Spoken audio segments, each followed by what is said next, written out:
अपने जिले का शायर कैफी आज़मी, भूख ने प्यास ने इफलास ने पाला है हमें, कभी बहके हैं तो पापों ने संभाला है हमें, जब्र ने आहनी तंजीम में ढाला है हमें, झोपड़े फूंक के मैदान में निकाला है हमें। आज बहुजन संसद को लिखेंगे कहानी अपनी और इस एजेंडे पर दे देंगे जवानी अपनी। तथागत बुद्ध ने कहा, किसी किताब में लिखा हो तो सच मत मान लेना, कोई व्यक्ति बोल रहा हो तो सच मत मान लेना, ढेर सारे लोग जिसे कहते हो उसे तुम सच मत मान लेना, तुम सच उसे मानना जो तुम्हें सच लगे।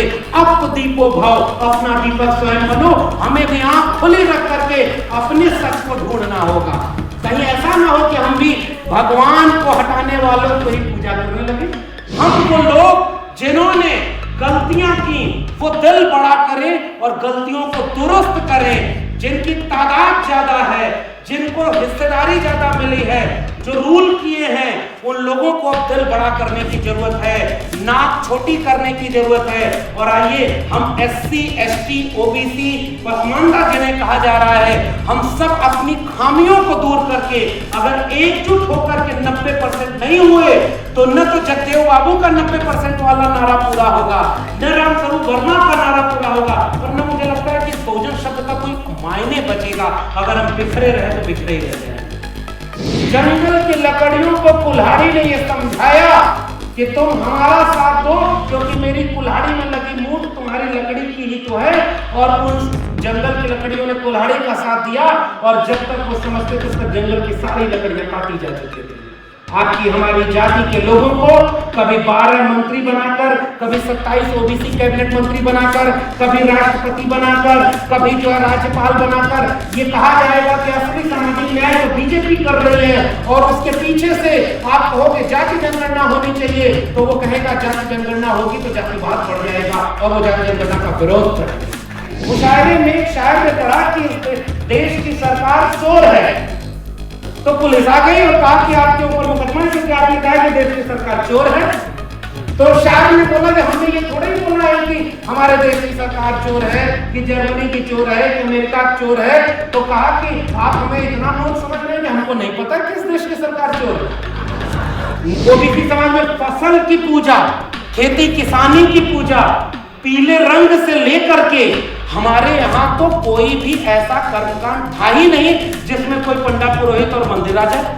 ये पिछले कुछ दिनों का भागवेल है कि आपके होली के पर्व जो फसल से, प्रकृति से और सरहुल जैसे उत्पाद से, किसान संस्कृति से था, उसके ऊपर ब्राह्मणवादियों ने आरोपित कर दिया। होलिका दहन जैसा एक घोर आपत्तिजनक मिथक, हम उसे खारिज करते हैं। ठीक वैसे ही जैसे गौतम बुद्ध को उन्होंने विष्णु का अवतार बनाया, हमने कहा जो अवतारवाद का विरोधी है तो उसको तुम अवतार बनाकर उसका अपमान कर रहे हो। हमने ब्राह्मणों की व्याख्या कबूल नहीं की। डॉक्टर अंबेडकर को भी अपना लेंगे और सजग रहना बहुजन समाज के लोगों। डॉक्टर अंबेडकर ने कहा था, मेरी व्यक्ति पूजा सबसे बड़ा अपराध है, मुझे मूर्तियों में मत खोजना, किताबों में खोजना। और डॉक्टर अंबेडकर की मूर्ति अगर पूजने लगे तो आरएसएस के हेडक्वार्टर में भी अगर अंबेडकर की मूर्ति बन गई तो आपका समाज तो आरएसएस को वोट देने लगेगा। फिर क्या होगा? नॉर्थ ईस्ट से लेकर के बंगाल तक, दक्षिण भारत से लेकर के यूपी और बिहार तक, जब जो उनकी पार्टी में चला गया उससे कोई मुकदमा नहीं, कोई सीबीआई ईडी की रेड नहीं, और जो डट कर खड़ा हो गया उसके ऊपर रेड पड़ रही है। ऐसी वॉशिंग मशीन, तमाम असहमतियों के बावजूद एक शख्स से बिहार की राजनीति का ऐसा है जो बीमार है तब भी उससे इतना डर लगता है कि ईडी और सीबीआई उसके घर भेजा जा रहा है। हमारे एक शेर है कि हर आदमी में होते हैं 10-20 आदमी, जिसको भी देखना हो कई बार देखना। और जिन जो सरकार में बैठे हैं, और ये नागपुर वाला 1925 का संगठन आरएसएस, इसके तो 1000 हाथ पैर और मुंह है। ये सबको अपना बनाते बनाते और पसमानदा को भी अपना बनाने का ऐसा झूठ चल रहा है। एक तरफ लिंचिंग और एक तरफ पसमानदा के गलवैया। इतना बड़ा धोखा देने वाला संगठन आपके सामने खड़ा है, तब आप अगर अपने लोगों को नहीं समझा पाए तो किस बात की बहुजन एकता? उत्तराखंड में एक महिला जब खाना बना के खिला रही है, वो कहने लगे कि सवर्ण बच्चे की महिला दलित है, इसके हाथ का बना खाया नहीं खाएंगे। तो वो कहां गए? यत्र नार्यत्र पूज्यन्ते रमन्ते तत्र देवता। क्यों नहीं बोला हाथरस में जब बेटी को उनके घर वालों के इजाजत के बगैर आधी रात को पेट्रोल डालकर जला दिया? तो अब फैसला आ रहा है कि उन दोषियों को बरी किया जाएगा, 1 या 2 को आरोपी बनाया गया। और उसकी मां कह रही है कि यहाँ खुलेआम एक जाति का आतंक है, न्याय हमें नहीं मिला। क्यों नहीं कोई हिंदूवादी संगठन उस हाथरस की पीड़िता की मां की पुकार सुन पा रहा है? कोई जितेंद्र मेघवाल के पास घर क्यों नहीं गया? कोई दर्शन सोलंकी और रोहित वेमुला के घर क्यों नहीं गया? अगर ये सारे हिंदू थे तो क्यों इनके साथ अन्याय हुआ? मैं एक ऐसे भारत का सांस्कृतिक इतिहास पढ़ना और आने वाली पीढ़ियों को पढ़ाना चाहता हूं जहां आपको आपकी पहचान के नाम पर अपमानित किया गया, जलील किया गया और दूसरी तरफ आपको सत्ता, संसाधन और हिस्सेदारी से वंचित कर दिया गया। उन्होंने जुलाहा समाज के ऊपर जितनी कहावतें बनी और गालियां देते हुए कहावतें बनी, उसका जिक्र यहाँ पर किया। बढ़ जात बतियौला से छोड़ जात लतियौला। और तब मैंने ये सवाल पूछा था कि अहिर गड़रिया कर्मी चोर और घर सारे के टंगरी तोड़, ये कहावत कहने वाले लोग कौन थे? जब तक ये बात नहीं पता चलेगा तब तक ये पहचान नहीं होगी कि आपको हिंदू बनाने वाले, आपके आरक्षण के विरोधी लोग ही कई सदियों से आपके लिए गालियां नहीं बना रहे। हमारे हिंदी के कवि की कविता है कि एक आदमी रोटी बेलता है, एक आदमी रोटी खाता है, एक तीसरा आदमी भी है जो न रोटी बेलता है और न रोटी खाता है, वो रोटी से खेलता है। मैं जानना चाहता हूं कि वो तीसरा आदमी कौन है? मेरे देश की संसद मौन है। हमें नई पीढ़ी के लोगों को बताना होगा, जिन्हें कुछ लोग नीचे से आकर कह रहे हैं कि तुम्हारा धर्म खतरे में है। गर्व से कहो तुम हिंदू हो, तुम्हारी आबादी 85%, 80% है, लेकिन तुम खतरे में हो। और आपके नीचे से वो आपकी अगली पीढ़ी को उठाकर ले जा रहे हैं, किसी लिंचिंग में इस्तेमाल कर रहे हैं, किसी मंदिर मस्जिद के झगड़े में इस्तेमाल कर रहे हैं, और अगर नहीं दंगा कराने का माहौल बना तो किसी किस्मत बताने वाले बाबा के सामने बैठाकर अंधविश्वास फैलवा रहे हैं और कथा भागवत करवा रहे हैं। मैंने सवाल पूछा था कि कर्पूरी ठाकुर को गाली देने वाले लोग कौन थे? मैंने ये सवाल पूछा है कि राम नरेश यादव जब उत्तर प्रदेश में मुख्यमंत्री थे तो राम नरेश वापस जाओ, वापस जाकर भैंस चराओ, ये बात कहने वाले लोग कौन थे? और इसलिए इस देश के लोगों को यह बात बताना जरूरी है कि केवल मंदिर मस्जिद केवल धर्म के नाम पर, हिंदू के नाम पर इसलिए भटकाया जा रहा है क्योंकि ऑक्सफैम की रिपोर्ट कह रही है कि इस देश के 1% लोगों के पास 40.5% संपत्ति का कब्जा हो गया है और 50% लोग केवल 3% संपत्ति पर गुजारा कर रहे हैं। मैं जानना चाहता हूं कि वो जो 1% लोग इस देश के 40% पूंजी कब्जा कर लिए हैं, उनकी जाति, उनका मजहब और उनका लैंगिक भेदभाव क्या है? अगर ये नहीं जानेंगे तो हमें पता ही नहीं चलेगा। चौधरी छोटूराम के शब्दों में कहूं कि लुटेरा कौन है जो कमेरा लोगों की पूंजी लूट रहा है। 69 जब शिक्षक भर्ती घोटाला हमारे यहाँ हुआ, उस घोटाले में जब ओबीसी को रिजर्वेशन 27% जब 4.81% मिला तो मैंने एक सवाल पूछा कि ओबीसी समाज के, अति पिछड़े समाज के लोगों, आपने शिकायत और गुस्से में जिन्हें वोट दिया उन्होंने आपको छलावा दिया था कि आप हमारे पास आओ, जो अधिकार आपको ओबीसी लोगों ने नहीं दिया वो हम देंगे, तो आपको मिला क्या? आपको क्या मिला? बुलडोजर। आप ध्यान से समझिए, मैं उत्तर प्रदेश के संदर्भ में बात कर रहा हूं। कांवड़ धोने जाएंगे तो हेलीकॉप्टर से फूलों की बारिश, और हक मांगने जाएंगे तो बुलडोजर से घर समित। इस हेलीकॉप्टर और बुलडोजर के बीच में हमारे लोग मारे जा रहे हैं। और इसलिए मैं आपसे गुजारिश करने आया हूं, हारने का ये हुनर भी आजमाना चाहिए। जंग अगर भाई से हो तो हार जाना चाहिए। मैं ये गुजारिश करने आया हूं कि आओ बैठो भाई। अभी शायद अली अकबर साहब ने जो बात कही ना, पहले भी मैंने एक बात कही थी, खेत में फसल का बंटवारा गलत हुआ, ये हम भी मानते हैं, लेकिन अगर खेत भी लुट गया तो हिस्सेदारी किसमें मिल जाएगी? जी, बहुजन संसद में आए हुए आप सभी लोगों को मेरा क्रांतिकारी जय भीम, जय मंडल, जय संविधान है, इनकलाब जिंदाबाद है। आखिरी में बोलने के कुछ फायदे और कुछ नुकसान दोनों होते हैं। फायदा ये होता है कि जो जितनी महत्वपूर्ण बातें हैं वो कही जा चुकी होती हैं, और नुकसान ये होता है कि फिर आप क्या नया बोलेंगे और पुनरावृत्ति करने का कोई बहुत अर्थ नहीं है। मगर मुझे लगता है कि जिस दौर में लोकतांत्रिक ढांचे के लिहाज से भारतीय गणतंत्र की संसद जनता से दूर हो जाए, जनता के मुद्दों पर बात न करे, उस संसद के गलियारों में बैठकर जनता के खिलाफ अगर नीतियां बनने लगे, तो एक मुल्क की जिंदा जनता की जिम्मेदारी यह है कि वो समानांतर रूप से अपनी संसद लगाए और वहां अपने एजेंडे पर बात करे और उसे देश के लोगों को बताए। और इसलिए मैं इस संसद के आयोजकों को बहुत बधाई देता हूं कि आपने हमें भी वो मौका दिया है कि हम अपने नागरिक होने के, जागरूक और जिंदा नागरिक होने के फर्ज को निभा सके।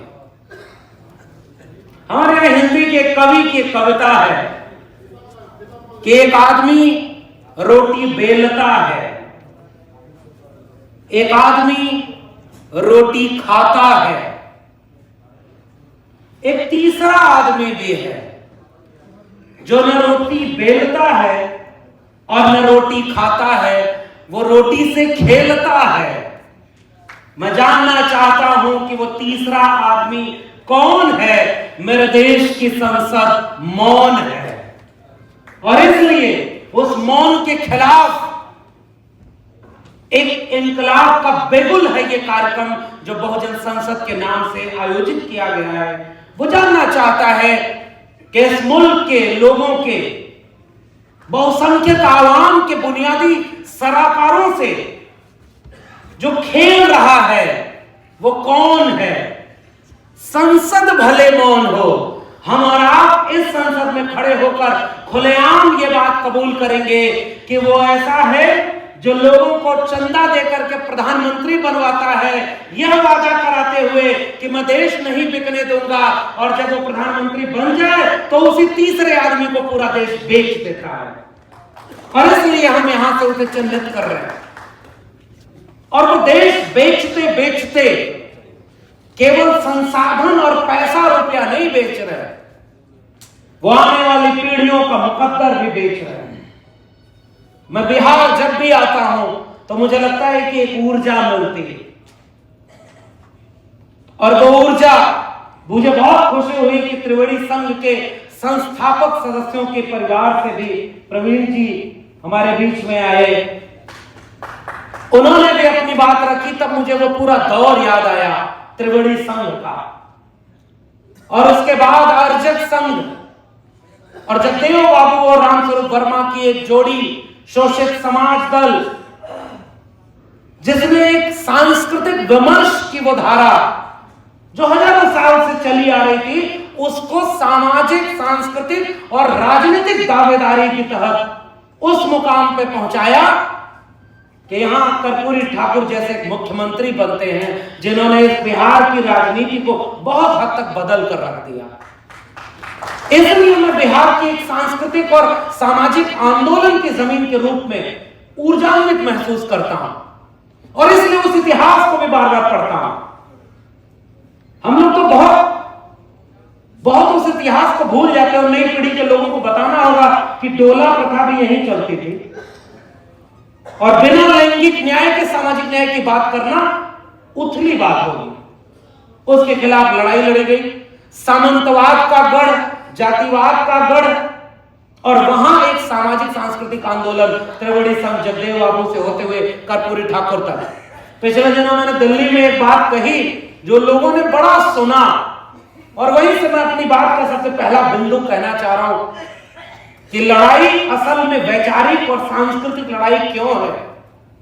हमें नई पीढ़ी के लोगों को बताना होगा, जिन्हें कुछ लोग नीचे से आकर कह रहे हैं कि तुम्हारा धर्म खतरे में है। गर्व से कहो तुम हिंदू हो, तुम्हारी आबादी 85%, 80% है, लेकिन तुम खतरे में हो। और आपके नीचे से वो आपकी अगली पीढ़ी को उठाकर ले जा रहे हैं, किसी लिंचिंग में इस्तेमाल कर रहे हैं, किसी मंदिर मस्जिद के झगड़े में इस्तेमाल कर रहे हैं, और अगर नहीं दंगा कराने का माहौल बना तो किसी किस्मत बताने वाले बाबा के सामने बैठाकर अंधविश्वास फैलवा रहे हैं और कथा भागवत करवा रहे हैं। उसमें कौन लोग जा रहे हैं?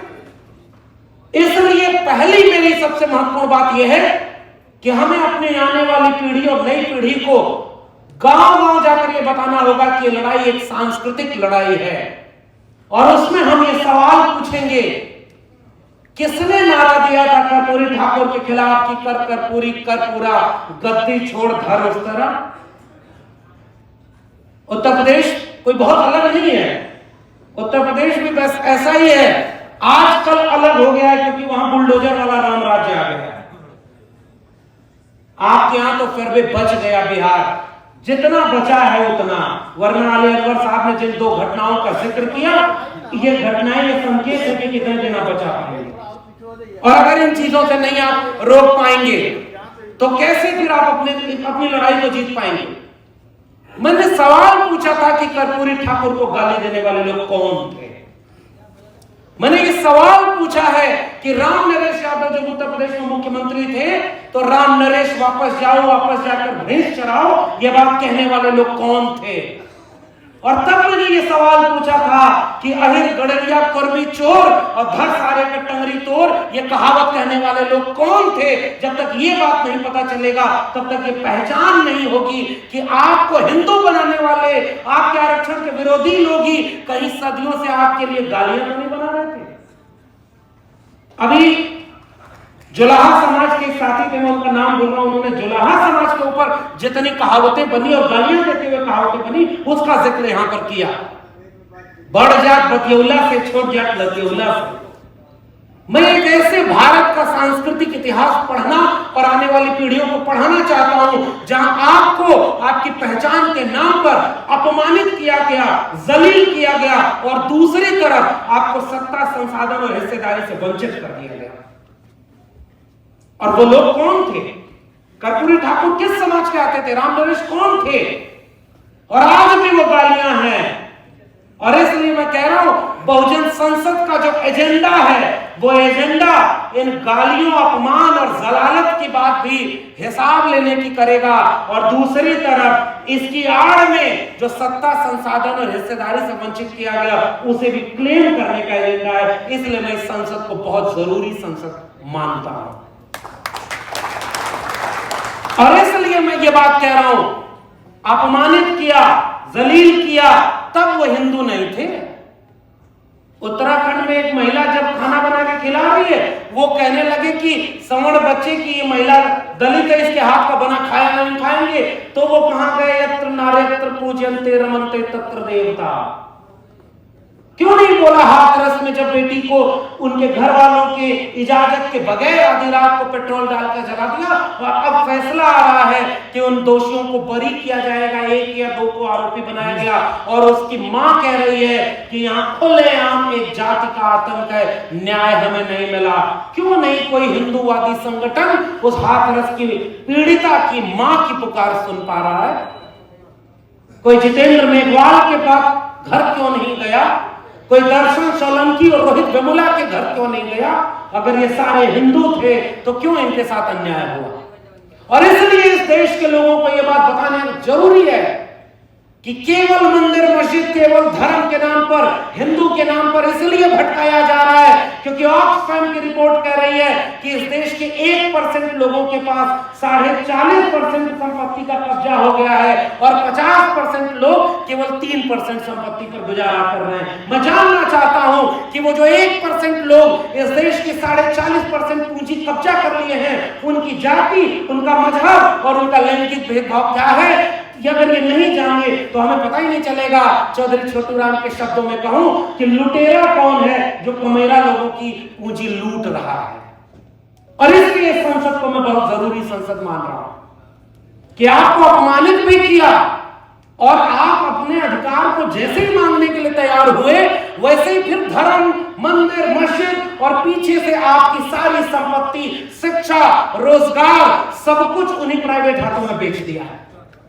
और अगर ऑक्सफैम की रिपोर्ट को थोड़ा एक्सटेंड करिए तो पता यह चलेगा कि 5 से 7% लोगों के पास इस देश में 95% पूंजी का कब्जा है, और आप 95% लोग केवल 5% पूंजी, 10% पूंजी पर गुजारा कर रहे हैं। और ये भारत अगर सबका है तो आजादी का अमृत महोत्सव मनाने का दावा करने वाला वो प्रधानमंत्री, मैं उससे सवाल करना चाहता हूं, जिन्हें चुनाव के वक्त याद आता है कि मैं ओबीसी मां का बेटा हूं। और अली अनवर साहब, आपकी इस मुहिम पर मैं क्या कहूं, ये सबसे जरूरी मुहिम है, क्योंकि वो हमारे यहाँ एक शेर है कि हर आदमी में होते हैं 10-20 आदमी, जिसको भी देखना हो कई बार देखना। और जिन जो सरकार में बैठे हैं, और ये नागपुर वाला 1925 का संगठन आरएसएस, इसके तो 1000 हाथ पैर और मुंह है। ये सबको अपना बनाते बनाते और पसमानदा को भी अपना बनाने का ऐसा झूठ चल रहा है, एक तरफ लिंचिंग और एक तरफ पसमानदा से गलबैयां। इतना बड़ा धोखा देने वाला संगठन आपके सामने खड़ा है, तब आप अगर अपने लोगों को नहीं समझा पाए तो किस बात की बहुजन एकता। और यही काम बिल्कुल अली अनवर साहब ने जो कह दिया है, मैं उसी को केवल दोहराकर अपनी उसमें सहमति दर्ज कर रहा हूं कि जो काम आज पसमानदा के साथ किया जा रहा है, वही काम 2013 में ओबीसी के साथ सबसे पहले किया गया, जब प्रधानमंत्री पद के दावेदार ने कहा कि मैं ओबीसी मां का बेटा हूं और ओबीसी के लोगों, तुम्हारा सारा हक इन 2-3 जातियों ने खा लिया है, आओ हम तुम्हें तुम्हारा हक देंगे। और ढेर सारे लोगों ने उन्हें वोट दे दिया। ये काम आपके साथ हुआ है कि नहीं हुआ, ऐसे ही बताइए। आपको आपसे लड़ा दिया गया कि नहीं? उसका कोई आंकड़ा नहीं है कि कौन कितना हक खा लिया। जो सामने लड़ता हुआ दिखा, उसी को सबसे ज्यादा अपमानित कर दिया गया। और तब मैं फिर से इस मंच से खड़ा होकर एक बात तो बोलूंगा, सिद्धार्थ रामू जी ने जो बात कही थी उसी में सहमति दर्ज कराते हुए, तमाम असहमतियों के बावजूद एक शख्स इसी बिहार की राजनीति का ऐसा है जो बीमार है, तब भी उससे इतना डर लगता है कि ईडी और सीबीआई उसके घर भेजा जा रहा है, और आप उससे डर रहे हो।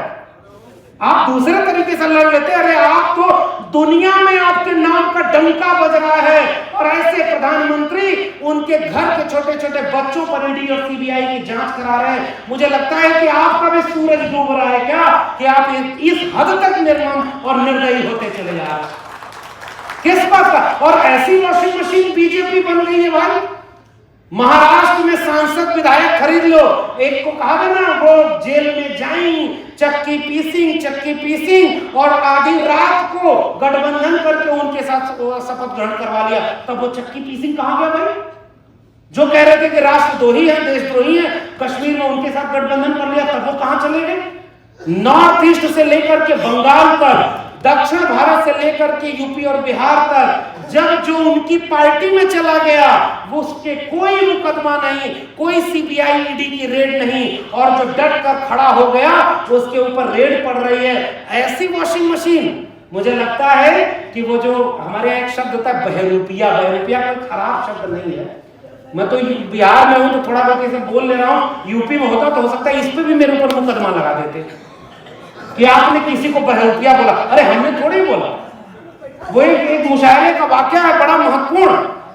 वो हमने एक जगह कहा कि भाई वो कोई आपके सामने कोई 8 हाथ की महिला अगर बाहर आ जाए तो पूजा करोगे कि भागोगे, इसके ऊपर नाराज हो गए सब। मैंने कहा तो मैंने किसी का नाम ही नहीं लिया।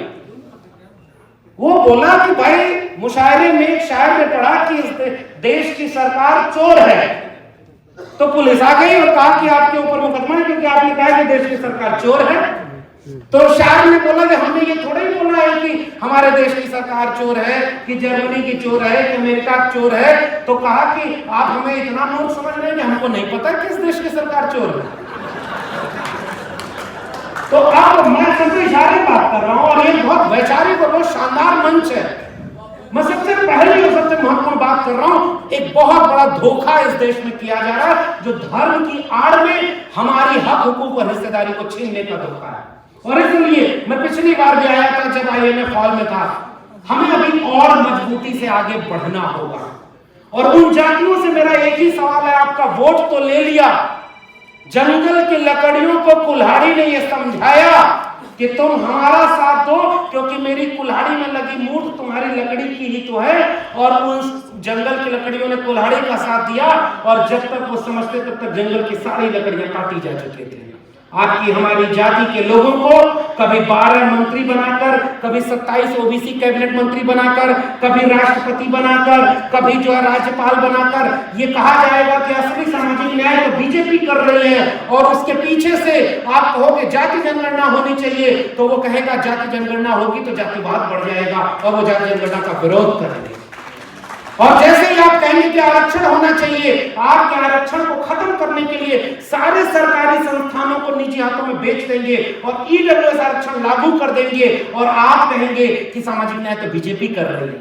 जैसे ही आप कहेंगे कि सबको शिक्षा होनी चाहिए, क्योंकि बहुजन एजेंडे का सबसे प्राथमिक काम शिक्षा का काम है, और तुरंत वो कहेंगे कि नई शिक्षा नीति में शिक्षा बिक गई है, 40% सिलेबस ऑनलाइन मोड में है, और अब हमारे देश के विश्वविद्यालयों में ऑक्सफोर्ड कैम्ब्रिज यूनिवर्सिटी के कैंपस खुलेंगे, हमारे देश के स्कूल कॉलेज के विद्यार्थी जाएंगे विदेश पढ़ने, और ये सब करते करते फीस इतनी बढ़ जाएगी कि इलाहाबाद विश्वविद्यालय में पिछले दिनों विद्यार्थियों ने आंदोलन किया कि 400% फीस बढ़ा दी गई, और कुलपति ने कहा कि यूजीसी ने कहा है कि जितना पैसा आप विद्यार्थियों से लेंगे उतना पैसा हम आपको लोन देंगे। पूरी की पूरी शिक्षा व्यवस्था को चौपट कर दिया गया है नई शिक्षा नीति में, और आपको समझाया जाएगा कि देश खतरे में है, उठो जागो हिंदुओं, और अपने घर में चाकू तेज करो, तलवार तेज करो, और उस पर कोई मुकदमा और कोई ईडी सीबीआई की जांच नहीं होगी।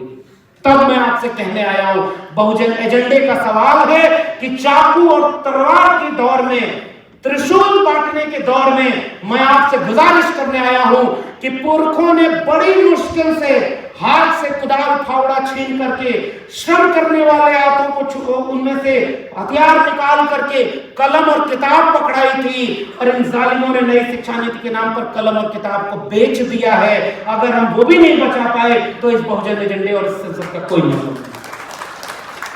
तो पहली बात संसाधनों की मैंने की, दूसरी बात शिक्षा की, और ये शिक्षा बिक गई है।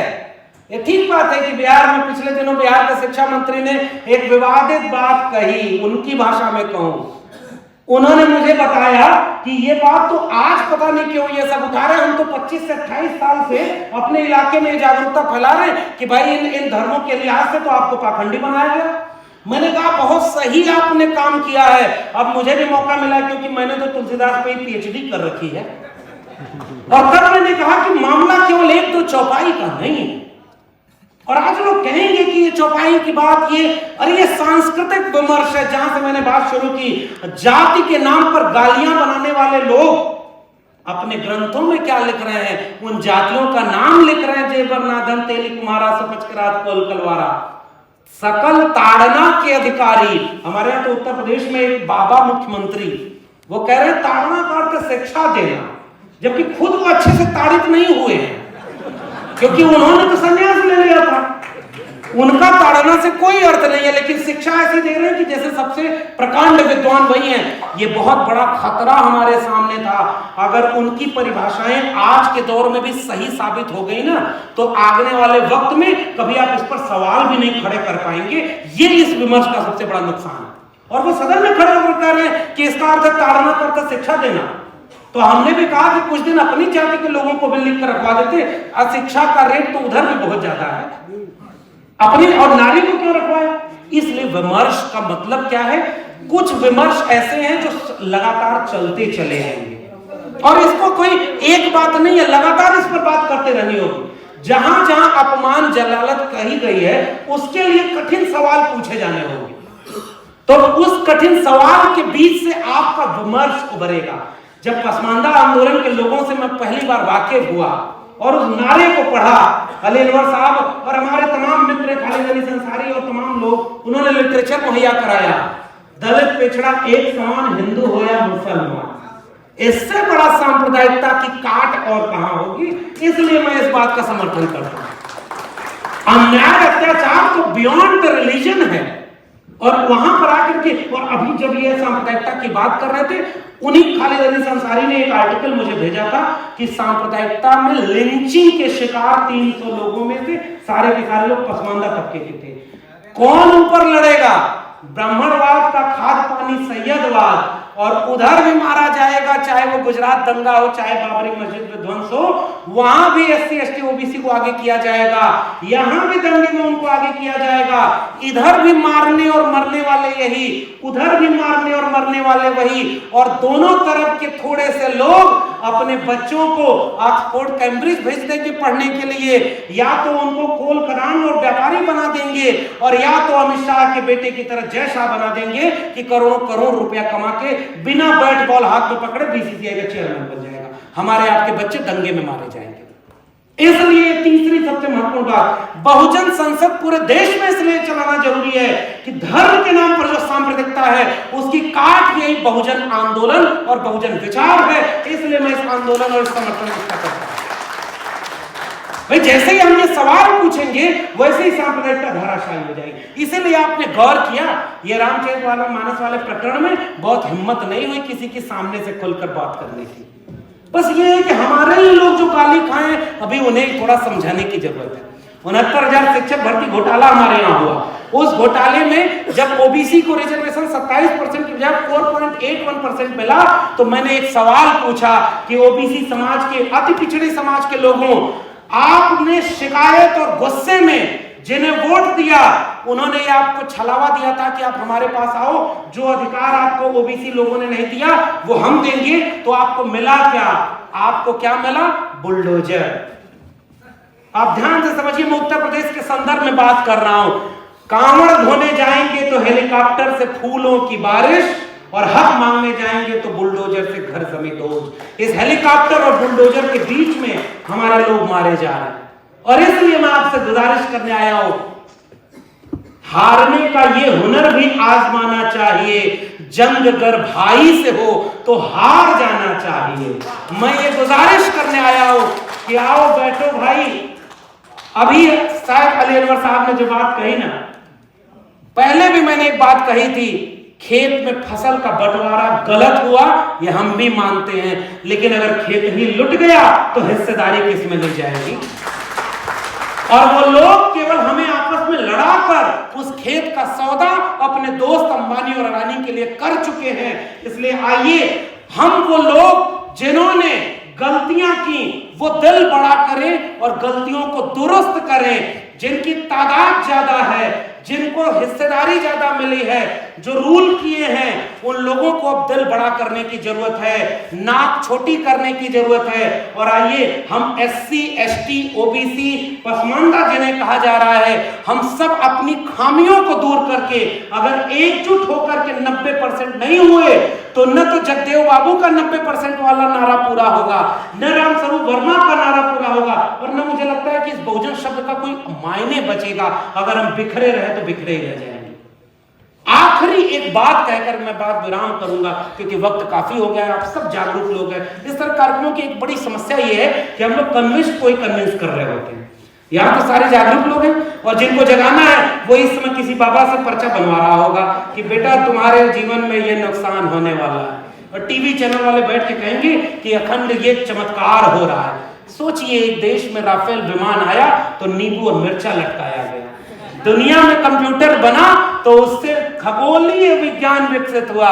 भारत में कंप्यूटर बना तो जन्म कुंडली बनाना आसान हो गया।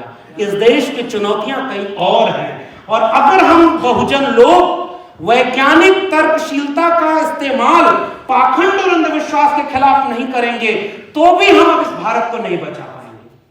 और इसलिए संसद का एक मकसद यह भी होना चाहिए, जैसे शिक्षा के सवाल को, रोजगार के सवाल को, संपत्ति और जमीन की मालिकाना हक के सवाल को, सांप्रदायिकता से लड़ने के सवाल को, जाति जनगणना के सवाल को हमें प्रमुखता से अगर नहीं उठाया गया तो मुझे लगता है कि हमने देश के साथ गद्दारी की है। मुझे लगता है कि ये सवाल राष्ट्र निर्माण का सवाल है। अभी कुछ पत्रकार पूछ रहे थे कि जाति जनगणना से क्या फायदा होगा। हमने कहा जाति जनगणना से सारा फायदा जाति जनगणना के लाभार्थियों को है, और जिनको लगता है कि जाति जनगणना से कोई फायदा नहीं होगा वो सारे लोग जाति जनगणना का विरोध क्यों कर रहे हैं? सारे विरोध करने वाले एक ही जाति के लोग क्यों हैं? वो चोर की दाढ़ी में तिनका टाइप का कुछ मामला है। आपका ना कोई फायदा, आपका ना कोई नुकसान, तो एक बार हो लेने दीजिए जाति जनगणना। और जाति जनगणना हो रही है। मुझे लगता है कि ईडी सीबीआई के छापे के पीछे बिहार के लोगों कहीं आपका वो फैसला तो नहीं कि जाति जनगणना हम करा रहे हैं, ये भी एक सवाल हो सकता है। और मुझे लगता है कि जिस दिन जाति जनगणना हो जाए, ये जो 90% बहुजन की बात है, हम पूछेंगे सवाल कि पसमानदा लोग कितने डॉक्टर, इंजीनियर, प्रोफेसर और वकील बने। हम पूछेंगे सवाल कि शेड्यूल कास्ट, शेड्यूल ट्राइब और ओबीसी के लोग कितने वाइस चांसलर बने हैं, कितने सुप्रीम कोर्ट में जज बने हैं। हम असली लड़ाई भारत के बचाने की लड़ रहे हैं। और हमें कहा जाता है कि हम जातिवादी हैं। हमें डरने की जरूरत नहीं है।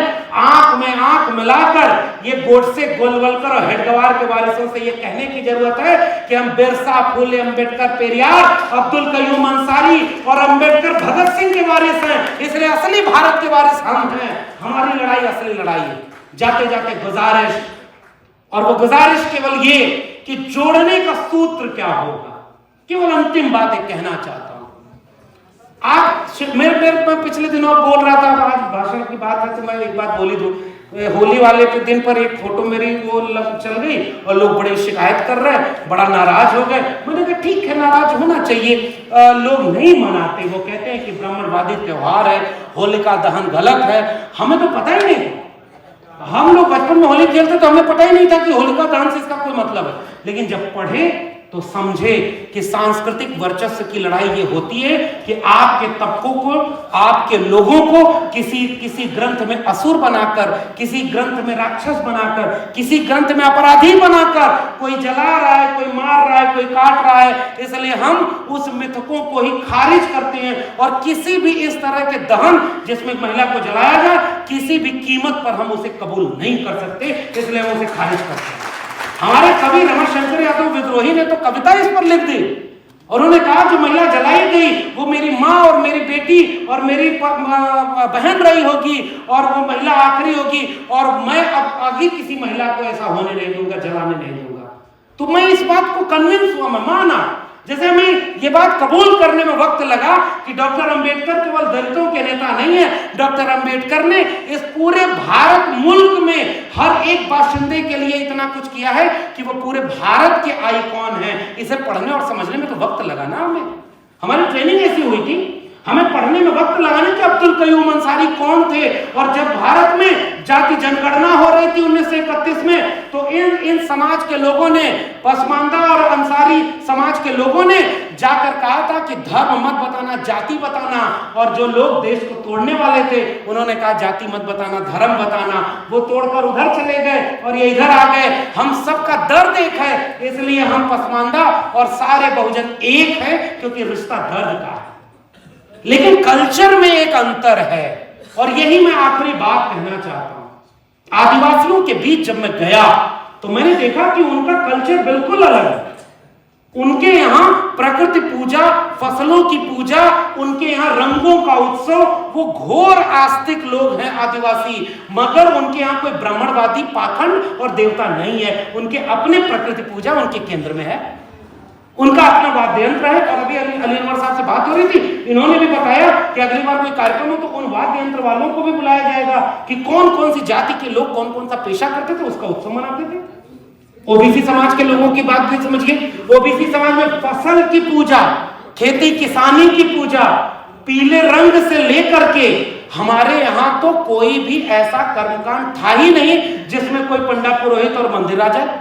ये पिछले कुछ दिनों का घालमेल है कि आपके होली के पर्व जो फसल से, प्रकृति से और सरहुल जैसे उस उत्पाद से, किसान संस्कृति से था, उसके ऊपर ब्राह्मणवादियों ने आरोपित कर दिया होलिका दहन जैसा एक घोर आपत्तिजनक मिथक। हम उसे खारिज करते हैं। ठीक वैसे ही जैसे गौतम बुद्ध को उन्होंने विष्णु का अवतार बनाया, हमने कहा जो अवतारवाद का विरोधी है वो उसको तुम अवतार बनाकर उसका अपमान कर रहे हो। हमने ब्राह्मणों की व्याख्या कबूल नहीं की, हमने नहीं कबूल की ना।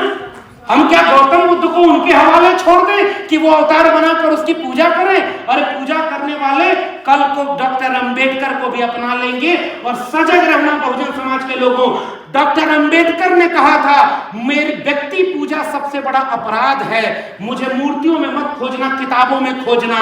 और डॉक्टर अंबेडकर की मूर्ति अगर पूजने लगे तो आरएसएस के हेडक्वार्टर में भी अगर अंबेडकर की मूर्ति बन गई तो आपका समाज तो आरएसएस को वोट देने लगेगा। फिर क्या होगा?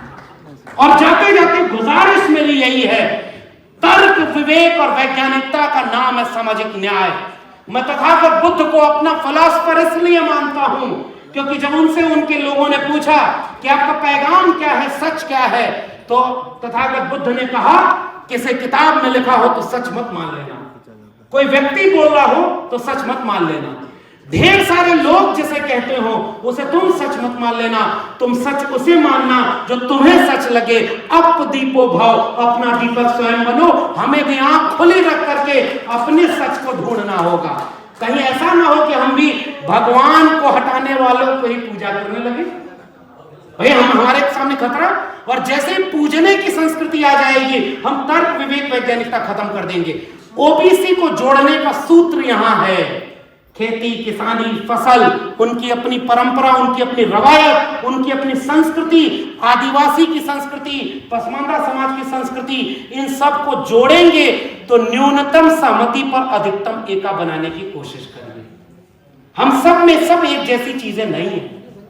हमारे ओबीसी में इतना झगड़ा है भाई, दलित समाज में झगड़ा है, वो उनके घर शादी नहीं करता, वो उनके घर शादी नहीं करता, आदिवासियों में झगड़ा है। हम क्यों, अगर ये झगड़े में रहे तो आरएसएस इसका इस्तेमाल करेगा।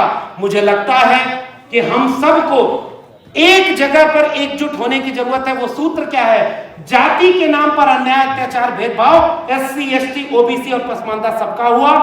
प्रोफेसर, डॉक्टर, इंजीनियर, वकील, शिक्षा, रोजगार, स्वाभिमान, हम सब का एक ही बीमारी से छीना गया है, इसलिए हम सब की दवा भी एक ही होगी।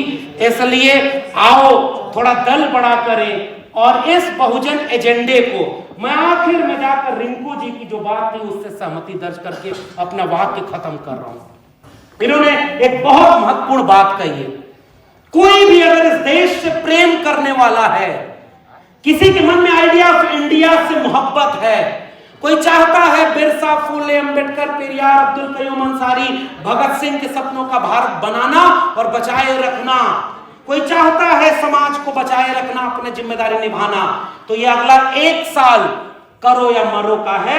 ये अगला एक साल अंतिम रूप से ये बात कहने का है कि वाकई अगर आप लड़ना चाहते हैं तो सारे मतभेदों को भुला दीजिए, सारे झगड़ों को खत्म कर दीजिए, सबको झोंक करके हम सामने खड़े हो जाएं, तभी शायद हम वाकई ईमानदारी से लड़ रहे होंगे। केस मुकदमे होंगे।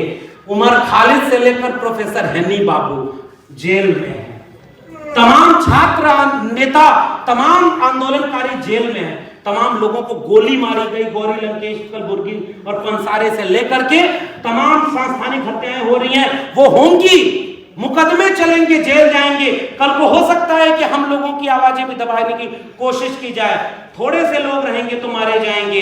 लेकिन अगर हम इस एक साल में 2024 के चुनाव तक अगर हमने अपने बहुजन संसद के एजेंडे को पूरे देश में नहीं फैलाया तो माफ करिए, आने वाली पीढ़ियां हमसे केवल यही पूछेंगी, जब तुम, और सोचिए एक आखिरी बात में नए ढंग से कह के खत्म कर रहा हूं, जो नहीं समझ रहा है इस खेल को, मुझे लगता है कि वो दोषी भी उतना नहीं होगा।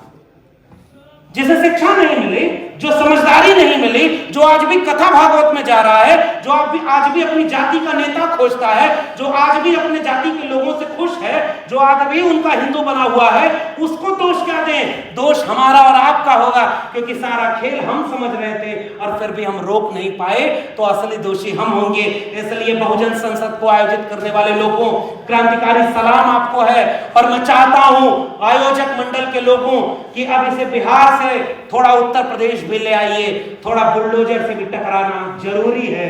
मैं एक बात कह करके, कैफी आजमी, हमारे मेरे अपने जिले का शायर कैफी आजमी, भूख ने, प्यास ने, इफलास ने पाला है हमें, कभी बहके हैं तो फाकों ने संभाला है हमें, जब्र ने आहनी तंजीम में ढाला है हमें, झोपड़े फूंक के मैदान में निकाला है हमें। आज बहुजन संसद को लिखेंगे कहानी अपनी और इस एजेंडे पर दे देंगे जवानी अपनी। मुझे लगता है कि मैं माजरत के साथ कैफी आजमी को याद करते हुए, अपने तमाम पुरखों को याद करते हुए, बहुत सारी मुश्किलें हैं साथियों, बहुत सारी चुनौतियां हैं, लेकिन कोई परिस्थिति इतनी बुरी नहीं कि इससे बुरी परिस्थिति ना हो सके। कितना भी स्याह रात नाम लेती नहीं ढलने का, यही तो वक्त है सूरज तेरे निकलने का। आइए मुट्ठी एक करें और हम सब मिल करके एक वादा करें, भगत सिंह के सपनों का भारत, अंबेडकर, पेरियार और फूले के सपनों का भारत, बिरसा मुंडा, जयपाल सिंह मुंडा, अब्दुल कयूम अंसारी के सपनों का भारत, फातिमा शेख और सावित्रीबाई फूले, फूलन देवी के सपनों का भारत, कर्पूरी जगदेव और रामस्वरूप वर्मा के सपनों का भारत, मंडल कांशीराम के सपनों का भारत बनाने के लिए शिक्षा रोजगार का ये एजेंडा, बहुजन संसद का एजेंडा 2024 के पहले तक पूरे देश में ले चलेंगे और सबको झोंक करके शान और शौकत से अपने हिस्से की लड़ाई लड़ेंगे। और तब जाते जाते ये गुमान रहे कि हमने अपना काम किया, और तब आने वाली पीढ़ियों में दर्ज होंगे, जंगल की आग बुझेगी या नहीं बुझेगी ये इतिहास तय करेगा, मगर पानी चोंच में लेकर चिड़िया अगर आग बुझाने में शामिल है तो आग लगाने वालों के खिलाफ हम याद किए जाएंगे। बहुत बहुत शुक्रिया। इनकलाब जिंदाबाद, जय भीम, जय मंडल, संविधान जिंदाबाद, उल गुलाम जिंदाबाद, इनकलाब जिंदाबाद।